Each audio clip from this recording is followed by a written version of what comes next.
we're gonna go see the Museum of Tadeusz Kościuszko. That's how you say it. Say it after me. Tadeusz Kościuszko. Again.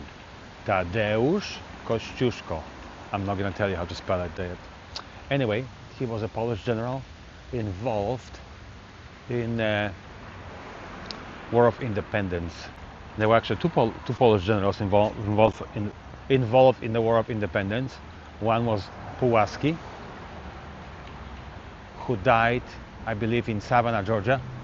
So I think he was buried there. I don't know if he's still buried there. And the other one was Tadeusz Kościuszko. After Poland was about to lose the independence, he was involved in the war here.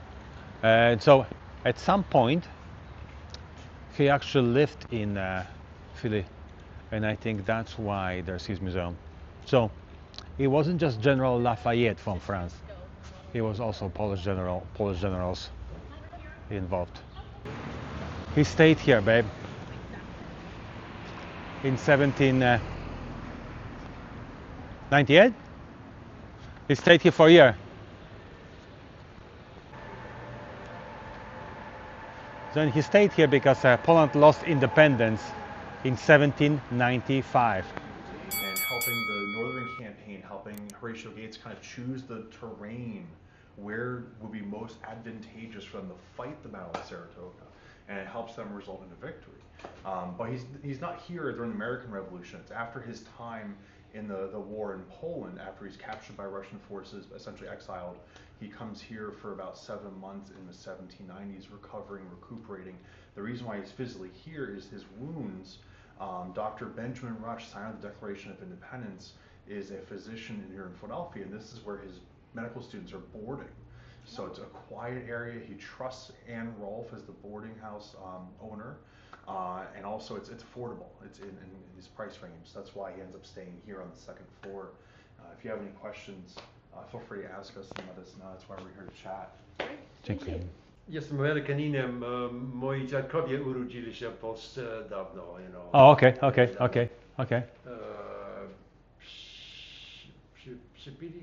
Przybyli w Ameryce w 1915 roku. You speak really good Polish, though. O, nie. No. Jest okropny. Madam, you do not have time to read every single display. I just want to stress it. See, this is all like true. So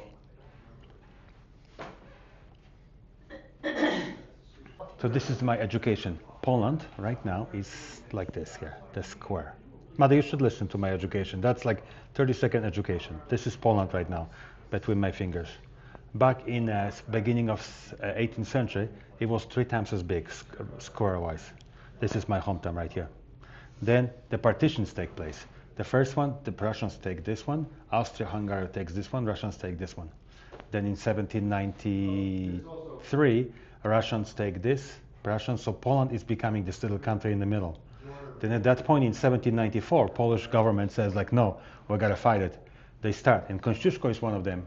They have those are like farmers with whatever you call those things to cut the hay. They start like a war against Russia, and of course Russians beat them, and Poland ends up being basically separated into 3 pieces. By 1795, we lose independence for, what was it, until 1918. He says he was actually here like in 1797, 1798, which was like he was 3 years afterwards actually. And that was I think that was the last Polish king, August Poniatowski. Want me to play it? A nice memorial to him. Well, it was some guy who, Yes, please. I even play it in English, honey. On a hot August afternoon in 1797, cheering Philadelphians lined the waterfront to greet a visitor from Poland, Tadeusz Kościuszko. Wounded and sick, he's the hero of 2 revolutions. One an ill-fated struggle in his homeland, and the American Revolution. Who is this Polish general that Americans cheer? He was the son of land-owning gentry and a friend of peasants. Kościuszko became a military cadet in Warsaw and studied art in France. He was deeply troubled by the Russian oppression of his homeland, yet there was no place for him in the Polish army. His thoughts turned to America, where men with the will to be free were building a new homeland. America also knew the footsteps of the tyrant's boot. 1776. Revolution. Kościuszko resolved to offer his skills to the untrained, unsure American freedom fighters. No cheers greet 30-year-old Kościuszko on his first arrival in Philadelphia from Europe in 1776. But he is welcome and needed. Hovering off the coast is the largest invasion force in British history, ready to crush America's hopes. Kościuszko has made a colonel of engineers and is sent to plan fortifications along the Delaware River to keep the British ships from Philadelphia. He carefully draws his plans. Then he makes them reality, with measuring and digging, with mud, blisters, and perspiration. His unique skills are recognized. And at a reception in Philadelphia, he meets a man who will be his lifelong friend, General Horatio Gates. The young Pole is given a challenge. Protect Fort Ticonderoga in Upper New York from British troops. General Gates orders Kościuszko to choose a place for a stand against the oncoming British. Kościuszko picks Saratoga. Again, Kościuszko takes to the field, carefully planning fortifications, redoubts, trenches, blockhouses. In September and October, British General John Burgoyne and his troops strike. But the brave Americans rout them, and 5,800 British soldiers surrender.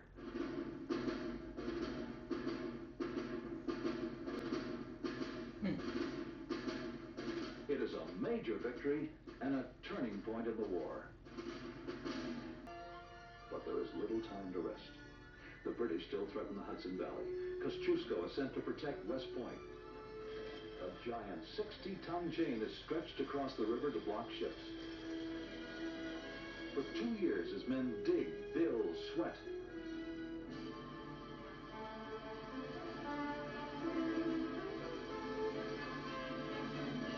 What they build will be called the Gibraltar of America. Oh, because of Kościuszko. All because of Huh. Kościuszko. At last, Kościuszko meets his commander-in-chief, General George Washington, who praises him for his extraordinary engineering skills. The revolution moves south, and so does Kościuszko. He explores the woods and rivers of the Carolinas, seeking the best routes for the army to travel. He builds a fleet of flat-bottomed boats mounted on carriages to move American troops in carefully planned retreats. Something like tea.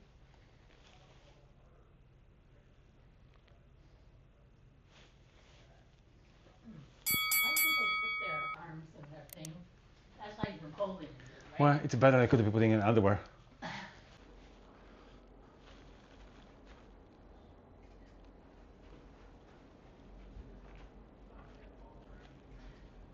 You know, to like give you example, why is he's popular in Polish history? Our friend Tadeusz from New York. Why do you think he was named Tadeusz? Most likely. My grandfather, Tadeusz, my grandfather that I never met, who died in 1940s. So he was a patient here, huh?